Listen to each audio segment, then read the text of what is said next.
everybody. Welcome to Just Say It. It's me, Lana J. Happy Friday.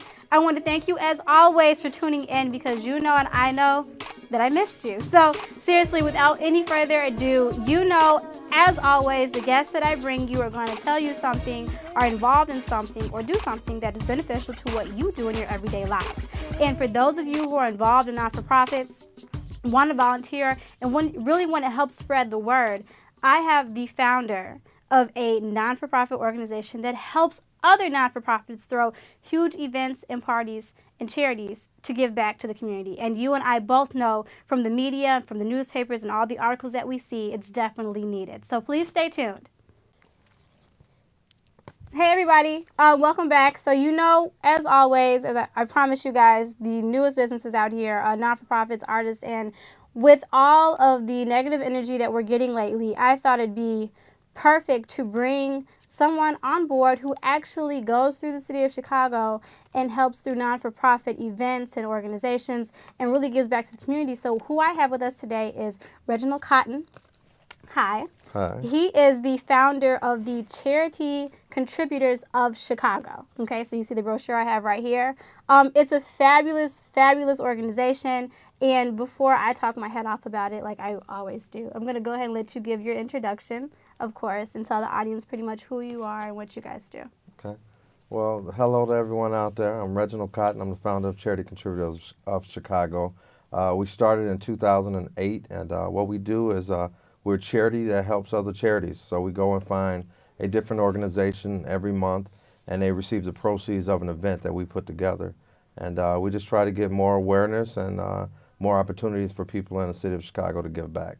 So that's about it. And I love the reason why I brought you guys on board is because I know when I was going through rough times, it was really hard for me to understand the concept that I can hear about pop culture more than I can hear about non-for-profit organizations that actually help the community, right? So I would actually have to Google and search and go through different references and to try to figure out what organization was out there, you know, to help me, let's say, get my kids through school or do this or do that. But yet I can just turn on the radio and I can hear something about Kim and Kanye, and it was like, this makes no sense. Yeah. So I think it's really amazing that you guys actually help them. Thank you. Put large events together, large or small, depending on, you know, what they're looking for, because it gets the word out in a good way.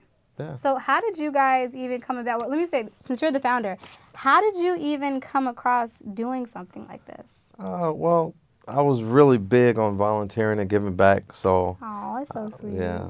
So I was that guy that got called and actually showed up when you needed assistance. So at some point I just said, I want to do something more. I want to attach myself to something legendary. And it took me a while. I wanted to do a men's program or, you know, an awareness program to help other people out or help the homeless and things like that. There's so many things to give back to. Yeah. And one day I just woke up and I said, you know what, I don't want to reinvent the wheel. There's so many organizations that are already doing great jobs, and somebody needs to support them. So what I said was I can contribute to other charities, and I came up with the name Charity Contributors of Chicago. And how does something as simple as a party really help these organizations? Well, it allows people to, for one, get out. That's what you need to do. You actually need to be present to give back in the community. But we have so many people that, you know, their mindsets are like, hey, if I can't give like Oprah or Don Cheadle, I'm not making a difference, and it's not true. So we wanted to allow people to have a minimal price to get into an event so that they feel I've done something, yet I'm having a great time doing it. Because we do so many events in a year, we wanted to keep the price low, $20, $25, $30, depending on what we're doing. They're allowed to, it's not really a big burden on them, so they can come out month after month and have a great time and contribute. Constantly support different. Okay. So what, I know you're not biased to any of the events that you throw, but I have to ask, what was your favorite event? One of the favorite events I think that we work on right now is the Ronald McDonald event. We helped the Ronald McDonald House in Hyde Park, and this is our third this is our third year with them on the committee for the fundraising, and it's been excellent. I mean, we have a great team. a guy by the name of Greg Ellison who works for McDonald's Corporation, heads that up, and such a good dude. And so we're just happy to be, looked at as premier fundraisers in the city of Chicago. So it's been good. So is the non-for-profit sector something that you just always seen yourself kind of in, or is this kind of like one of those things where you just stumble into it? You kind of stumble into it. I mean, I didn't go to school for, nonprofit or, educate myself in that arena until I knew that I wanted to do something more. So it took me some time to find out how to actually do it, what a 501c3 was, and, how do you work with, getting donations, and what is the threshold before you have to pay the IRS something. It's a lot of things. I'm like, it's going over my head. Yeah, I'm like, no, it's a lot of never things. heard of So this if you before. guys out there with nonprofits, you know what I mean. So, So, okay, because I see the reason why I'm asking is because a lot of people, they go into their own business. Very few do the non-for-profit. Yeah. Usually because it is non-for-profit, right? So, from my understanding, you have a background in finance. Correct. Yeah. Right. I went to school for business and finance. I actually worked for a finance company for about 6 years. And so I had a little understanding of how businesses worked. Okay. Because it's just, I think it's very important for non-for-profit or for-profit businesses. I think a lot of us jump into it with a great idea. Yeah. And we don't know anything about budgeting. Oh, yeah. How to handle money, how to invest. Yeah. How to get donations itself and sponsorships. Because it's right along the same kind of aspect of the non-for-profit for the show. We have to get sponsorships for commercial spots and whatnot. Yeah. And it's like the same field. And I, like, going into it myself, I was completely like oblivious. Like, what is going on? It can be. It's like, it's so great. People have these wonderful ideas, and they get into it, and the struggle, of trying to figure things out as you go along, kind of, pulls that passion out of it. It makes you kind of upset. It makes you like tired. So it says, and so once you start realizing that, what you're doing has a bigger cause and is much bigger than you, then you can deal with that stress a little bit easier. At least I know I have. So. But yeah, you always have to look at the bigger picture. That's one thing that's kind of kept me paddling. Well, you're doing great though. Thank you, but it's a pleasure to be here on the show. First of all, Thank you. But the whole thing with a lot of people out there, pursuing even if you don't have your own business per se, careers in general, just pursuing something that you really don't have like a full grasp on, it does give you a headache, and it's like you have to look at the bigger picture. So I see here. You have of Chicago, right? So is this something that you're looking to really expand? Yes. To different cities? I figured with the of Chicago. So what do you think your next city is going to be? I don't know. I've been traveling. I enjoy D.C. I like Atlanta. And I've been to Texas and some other places that I see the need when I go. I have some family and friends in those areas. And I don't know. I'm just going to wait and see where God calls me to go, and I'm sure that the opportunities will present themselves. And but I would love for there to be a charity contributors of everywhere. When I saw I'm like, okay, this is you're the first person that asked me. Really? Yeah. And I saw that. Well, usually, when people say when you do something like this, where you just help people, and then why isolate it? Why localize it to a certain city? I would love to create other philanthropists. We have a campaign that we're going to be bringing out soon called Philanthropy is Sexy. We want people to understand that giving back is good, and it's good looking. I mean, it makes people look amazing. You go to a charity event or one of our charity events, and you just see all around great people, beautiful inside and out. And so we want people to understand that it's not it's not old people sitting in the room and giving money because they have it. No, these are young, hardworking people that see a need and see that there's something that they can do. So.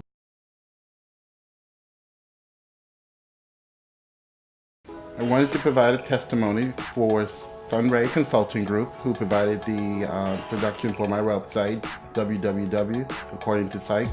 It was a seamless process. It was professional. It was innovative. It was things that I never thought I would actually ever have in my website was there. And I'm really excited about using it, and the feedback has been phenomenal. I'm Lana J, the host of Just Say It, and I want to talk about some experiences that I had with Ray and the Sun Ray Consulting Group. I have to say that if you want someone who is genuine, compassionate, creative, innovative, and will bring your ideas from start to finish, this is definitely a company that you have to check out. My journey with Sun Ray Consulting Group a year ago, I, just like you, had dreams. And today, I have a show, Sun Ray Consulting Group. Our core services include strategic planning and marketing, project management, production and event coordination, and administrative development. Working with Rachel for the last 2 years has been a great experience. She came in and really transformed not only myself, but the company as a whole. She became a vital role and an asset to our business, crafting new ideas and innovations for us to become more successful. I'm really excited to see how she takes off with the new business opportunities, and I wish her the best of luck. My name is Sarah Fitzgerald, owner and founder of Sugar Coma Clothing. I got to know Rachel several years ago in the retail industry and have been following her success since then. I find her ambition motivating, and I can't wait to see where her career takes her in the future. Sun Ray Consulting Group, building your optimal brand.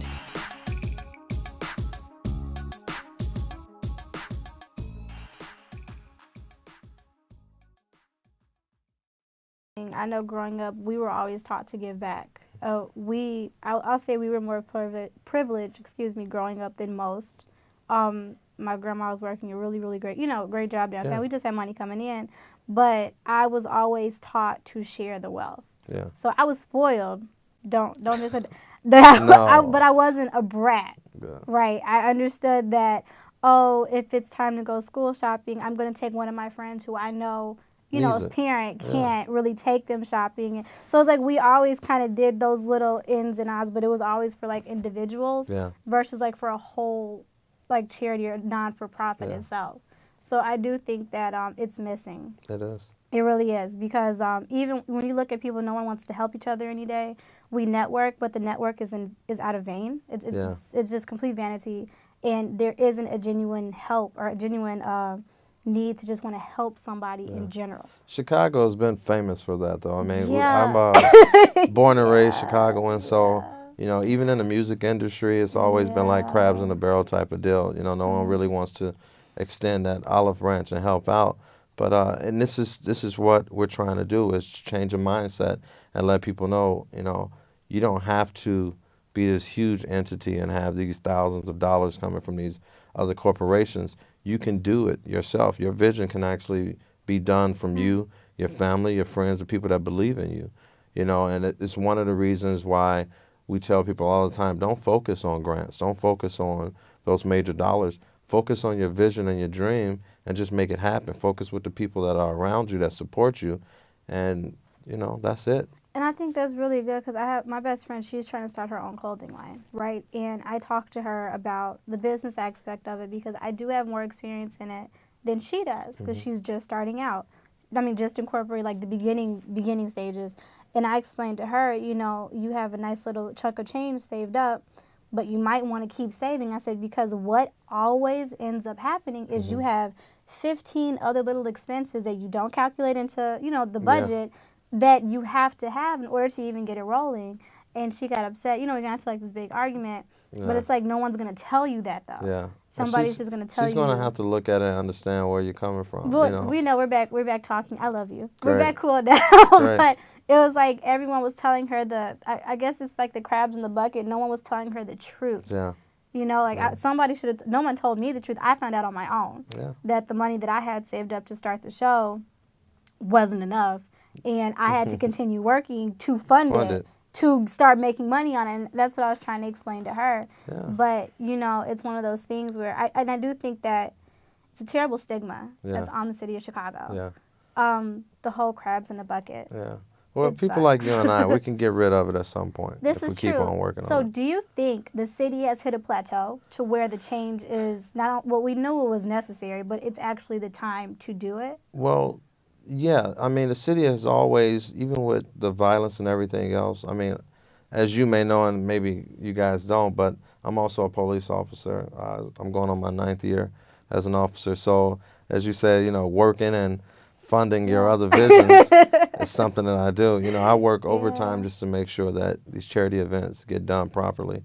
You know, even when we don't have the extra funds coming in, they're going to get done regardless. But yes, Chicago has always been a place where we look for someone else to help change us.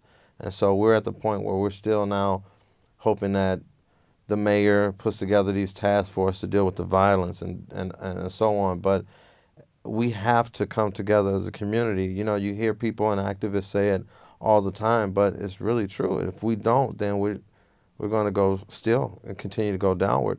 But it has to be the community that helps itself. You know, no one's going to be able to come in and make everything pretty. You know, you have to get out there. You know, the neighbors have to get out there with you and clean up the street. You know, back in the day, they had block parties. All the neighbors knew each other. You know, now we're so scared to get out on the block because we think someone's going to get hurt. And so we just have to get back to that somehow. I think back then, though, it was more of the, well, you know, it takes a village to raise a child kind of idea. I know with the apartments, like when I started living on my own, I do not go outside. I do not let my kids talk to anybody because it's like that's how it is. That's just the mentality, and it's unfortunate, right? But what you constantly see just horrible things on the news, and it does make you scared, especially as a parent. I'm like terrified. It does. It does. Like, but you should be cautious and you should be aware. But that doesn't mean that you shouldn't talk to people. That's true. Because you have to change it. Somebody has to. You know, and if we wait for our kids to do it, we're talking about a whole nother generation that'll be going down the same path. But you're going to be doing the same thing Same they saw thing. you doing, Exactly. basically. Because I'm doing the same thing I saw my mom Saw do. your mom doing. I was like, exactly. so it's really no different. And it's a hard thing to swallow. I mean, you have people now that are, you know, integrating harder neighborhoods like, you know, Brownsville. You know, I grew up in Brownsville before it was the Brownsville. So, you know, you have it integrated right now, but people are still trying to figure themselves out. You know, I don't want to come out on this block, but that block, you know, a block away is nice or nicer. Yeah, you know what I'm learning you know. With my transition to the city, because originally I'm from Indiana. Okay. Right. And in Indiana, it's about the neighborhood. Right. But when I went to Chicago, it's about the block. It's about and the I'm block. like, the block? When, Yeah. when somebody was like, no, this block is okay. And I went, the block? I'm like, what? Don't you mean the neighborhood? They're like, no, the block. I was like, we go by blocks. Oh, okay. Yeah. It was just completely different for me. But I stay in Brownsville now. And I love it. It is that integration where it's like, it's diverse. I'll just say it like that. And I think that was why I decided to move there, because I grew up with a really diverse high school. Yeah. It was, you know, both sides of the fence. You pretty much, you know, knew what was happening on both aspects. And then we moved to different, I'll say, all salt neighborhoods versus all pepper. And it was no flavor. It was no fun. I missed the ice cream man selling, you know, Flamin' Hots with the cheese. And I was like, where's the good stuff? I call them the hood hookups, right? So it's like now that we're living in Brownsville, I love it. People are really fun to talk to. And it's like they're getting more and more open with each other. Yeah. And I think if we just focus on the humanity that really is in the city of Chicago versus all the people that get killed. Because if you compare the people that do good deeds versus the amount of people that don't, I mean, the great is actually outweighing the bad, but nobody sees that. But nobody's pointing it out. You know, even with charity contributors, we have a couple of different initiatives that we work on, which is a Fly Cause, which is a clothing line that we started a couple of years back, and it's basically another way to give back to the community. So every disease or awareness has its own ribbon. Right. So, and a lot of people that don't know that pink ribbons are not the only ribbon out here for breast cancer awareness. And you got HIV/AIDS awareness, colon cancer awareness, things like that. The red ribbon for heart disease. Exactly. So we incorporated that into the logo of the T-shirts. And so if you buy a shirt that has a red logo on it, a portion of those proceeds go back to HIV/AIDS awareness to an organization in Chicago. If you purchase one with a orange logo, it goes back to hunger and helping people. Another organization will benefit from that. And we also have what we call Philanthropic Lights, which is a media series that we're working on that we continue to shine the light on community activists, community organizations giving back. What we want to do is show people how much you put into actually doing a fundraiser. You know, most people don't know the ins and outs and the back of the scenes and figure out how hard it really is, but we want to show people how hard people are really working out here. So do you see yourself in the near future helping people putting together fundraisers to fund their own causes as well, whether it's for profit or not for profit, just to show them how to go about doing it? We do that now. We collaborate on a lot of different things. I mean, there are some organizations that we reach out to and we say, hey, you know, we're doing this event 3 months from now and we want you to be the beneficiary. And you don't have to do anything. You just need to show up and tell your people to come out and have a good time. And then there are some that, you know, reach out to us and say, hey, we've never done a fundraiser before, or we're looking for some assistance from you guys. We heard about you, and we collaborate with those, you know, companies to make an event happen. So we do both of them. So is there an event that you wanted to do but you just haven't had the opportunity yet? There is one, and I'll be looking to meet with some people soon about putting it together. I want to do a breast cancer event, and my vision is called Help Tackle Breast Cancer. So I want to get the football leagues involved. I was just going to say, it has to be a football team because you said tackle. It had to be. I got to get them involved. So, you know, if you guys are listening and looking, you know, check me out. Please. But you have to make opportunity for people to give back. More people want to give back than they know or than we know. You know, sometimes they just don't have the opportunity. You know, and I've met people and they say, well, I just don't know where to start to give back. You know, and we say, hey, you know, well, find something that you like doing and look it up. And a lot of times, I just want to tell people it's not always about the money. You can give back in time. You can give back in excess materials, excuse me. If you just, you know, have a lot of restaurants, they throw away food. To me, to this day, I will never in my life understand that. Because when I used to work at a truck stop, when it was this little kid, he came in and he was hungry. You could tell he was hungry because he was ready to steal something. When the food that was getting ready to expire, I just wrote it off and gave it to him. It was like, I'm getting ready to throw it in the garbage. Why not just feed somebody? So that's just something to this day I will never in my life understand. It's big business. We probably won't understand. I was like, I'll never in my life, because you still have to write it off regardless. Yeah.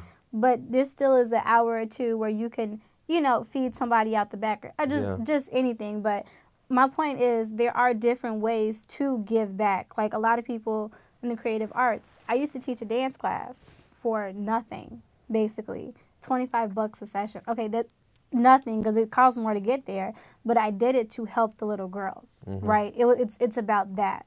So I just really want people to understand that, because I know we're talking about money, but it's like you started off just volunteering your time. Yeah. And that's really where it all starts. That's the seed. Yeah. The mustard seed, as I like to call it. But what do you guys have coming up next? Because I know it's getting hot. Yeah. So, you know, what you got going on? We're coming up on our anniversary, which is August the 29th. Oh, okay. Which is also my birthday. Oh, that's convenient. Yeah, it is convenient. So, you know, that just shows how much I try to take myself out of things. I would rather it be about, you know, giving back than it be about my birthday. So it just happened that it was the same day that we did our launch party. That's really, that sounds like something I should do. You should do? Yeah, like it sounds like something I should do. So yeah, and we've started a trend lately of people wanting to give back on their birthdays, you know, finding something worthwhile to contribute to. Because I know the Sunray Consulting Group, Rachel, the CEO, just did it. Rachel did a great job giving back. And that's something that we look forward to, is changing those mindsets of how to give back, when to give back, things like that. So the next event will probably be in August. We just had two the past couple of weeks, and so we're a little drained. This is we're a little drained. Okay, so we got to you know, re-up on some things, and you know, within the next month or so we'll be doing all the social media stuff about the next event. So for those of you watching, if you want to get involved, you want to come out, because I know that even at these events there are great people. For those of you, like I said, you don't have to really be in a non-for-profit business to really enjoy or network or take advantage of. It's such a horrible word. I mean, I say it in Yeah. the best possible way, because the people that you come in contact with have resources that might help you just get started, just getting off the ground. Yeah. So how do we find you or contact you? Or? You can find me on our website, charitycontributors.com. We're also on Facebook under Charity Contributors of Chicago.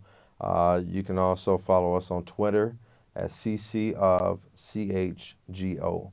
And so we're all around. So you can find us all the time. Our numbers are available. Just call me. See, it's just like that. So thank you for coming. And I know Thank you just you. joined IG. Yeah, I did. So do you want to I put that did. out there? I am a new Instagram guy, and so I should give that out. Yeah, let's get your followers up. My name is Mr. Charity _Reggie. So Mr. MrCharity _REGGIE. I remember that from Rachel's party. Yeah. Ray's party. So I want to give a shout out to the co-founder and my partner, Sandy Yes. Torres. And she couldn't be with us today because she's out helping some other people. So I want to tell her thank you and how much she means to me and as well as the city of Chicago with the things she's doing. So I want to tell you thank you for this opportunity. Thank you for coming, seriously. No, we appreciate it. It's not a big deal. So, like I said, or like he just said, please be sure to look, go on the website, follow him on Instagram, and be sure to give back. I am looking forward to go to some events in the near future. Like I said, every time you go out and you genuinely help somebody, you always get it back. You always reap what you sow. And I don't think that people really understand the concept of this, because every time I do something without any intentions for it helping myself, I always get blessed. So until then, I'm Lana J, and this is Reginald. Thank you.